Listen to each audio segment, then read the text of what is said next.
Hello students, आज मैं आपको कुछ इम्पोर्टेंट टिप्स देने वाली हूँ एमसीक्यूज के लिए।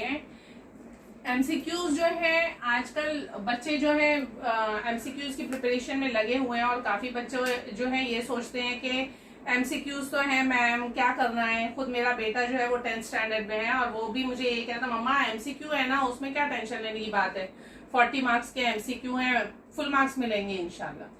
लेकिन ऐसा नहीं है, ये गलत नोशन है आप लोगों का। एमसीक्यूज जो है आपके कॉन्सेप्ट की अंडरस्टैंडिंग के लिए होते हैं। जब तक आपका कॉन्सेप्ट क्लियर नहीं होगा, you are not going to solve MCQ, you will not be able to solve actually. क्योंकि कॉन्सेप्ट क्लियरिंग के लिए आपको हर पॉइंट पता होना चाहिए, हर आंसर तब आप उसी वक्त दे सकते हैं जब आपके कॉन्सेप्ट्स क्लियर होंगे। तो उसमें सबसे पहली चीज जो एमसीक्यू के लिए आप लोग मिस्टेक कर रहे हैं कि हमें डिटेल स्टडी की जरूरत नहीं है, वो मिस्टेक मत करिए। Detail study is a must, आप जरूर करिए। डिटेल स्टडी आपकी बहुत जरूरी है। हर लेसन जो आपके एमसीक्यूज के हैं उस लेसन को गो थ्रू कीजिए, थरोली उसको रीड करिए। उसके कॉन्सेप्ट्स आपको नहीं आते, आपकी टीचर से पूछिए, उसके कॉन्सेप्ट्स क्लियर करिए, ताकि जब आप एमसीक्यू सॉल्व करने बैठे तो आपको पता हो कि इसका आंसर ये है, इसका आंसर ये है। तो डिटेल स्टडी आप जरूर करिए, इसको मत भूलिए। इसके बाद you should neither be over excited nor panic. आप ओवर एक्साइटेड हो जाएंगे, पेपर देखा और पेपर देख के सोचा अरे वाह एमसीक्यू तो बहुत इजी आ रहे हैं, स्टार्टिंग के सब आपको इजी लगे, लेकिन आगे जाके सारे डिफिकल्ट है वो आपको पता नहीं और आपने पेपर सॉल्व करना शुरू कर दिया। एक्साइटमेंट में कभी कभी ऐसा होता है कि आपने टिक ही नहीं किया, पेपर तो हो गया, पेपर मुझे सब कुछ आ गया, लेकिन जब आप देखेंगे लास्ट में तो पता चला कि आप कितने क्वेश्चन को टिक करना भूल गए।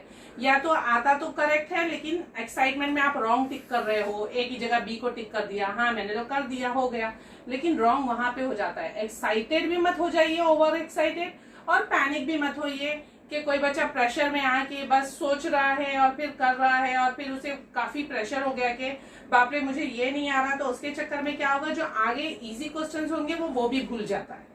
तो पैनिक भी मत होइए, एक्साइटेड भी ज्यादा मत होइए, बहुत ही कामली पेपर को रीड करिए, गो थ्रू करिए, उसके बाद में आप उसे सॉल्व करिए। Then time management is a must. आप क्या करिए, अपने क्वेश्चंस को एक 3 पार्ट्स में डिवाइड करिए, इजी क्वेश्चन, ट्रिकी क्वेश्चंस और डिफिकल्ट क्वेश्चन।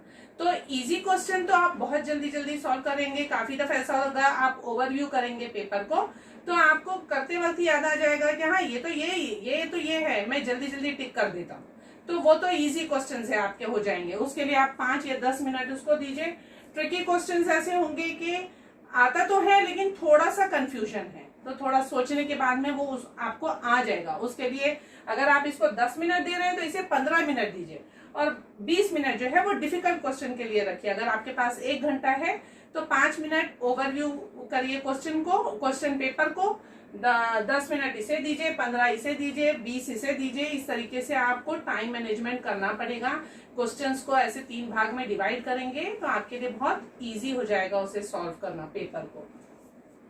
उसके बाद you should not count last 10 to 15 minutes. 10 to 15 minutes को आप पकड़िए ही नहीं।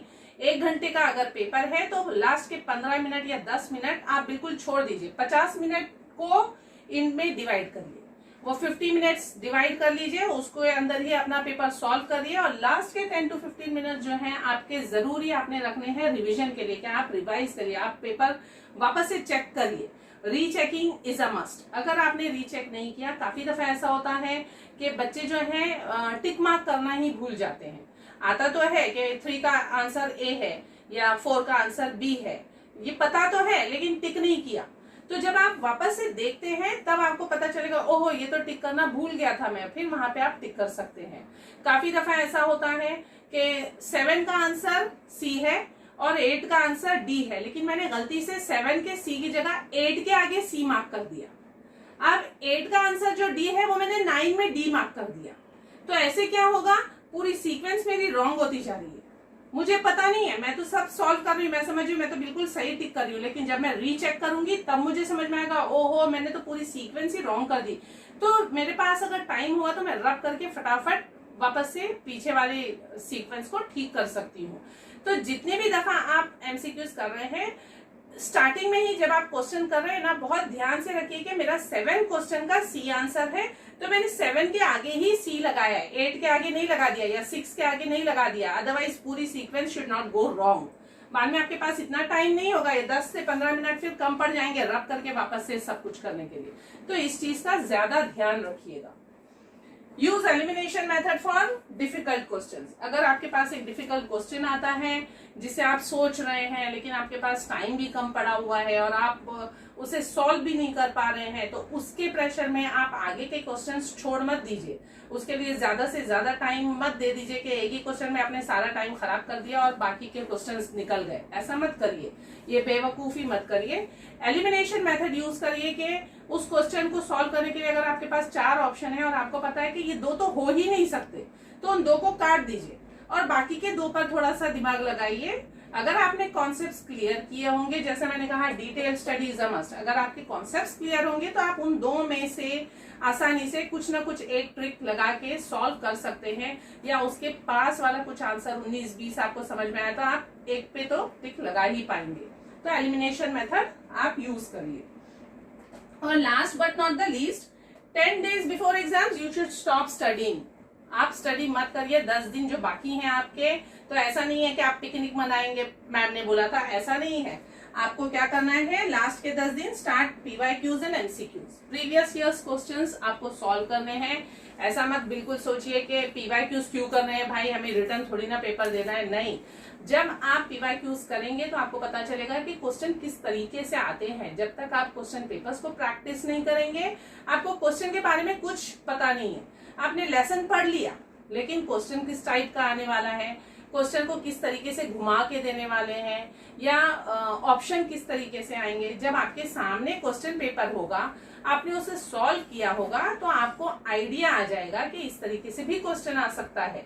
जरूरी नहीं है कि वही क्वेश्चन आए, क्वेश्चन कुछ भी आ सकता है, कहीं से भी आ सकता है। आपके पास ज्यादा पेपर्स नहीं है, ज्यादा प्रैक्टिस नहीं है, तो फिर आप सॉल्व नहीं कर सकते हो। इसीलिए क्या करिए, आप लास्ट के जो 10 days हैं उसे बचा के रखिए। उन 10 दिनों में आप अपनी प्रिपरेशन बहुत अच्छी करिए, प्रैक्टिस बहुत अच्छी करिए। जितने MCQs आप सॉल्व कर सकते हैं इंटरनेट से उठा लीजिए, कहीं बुक होगी आपके पास, बुक सॉल्व करिए।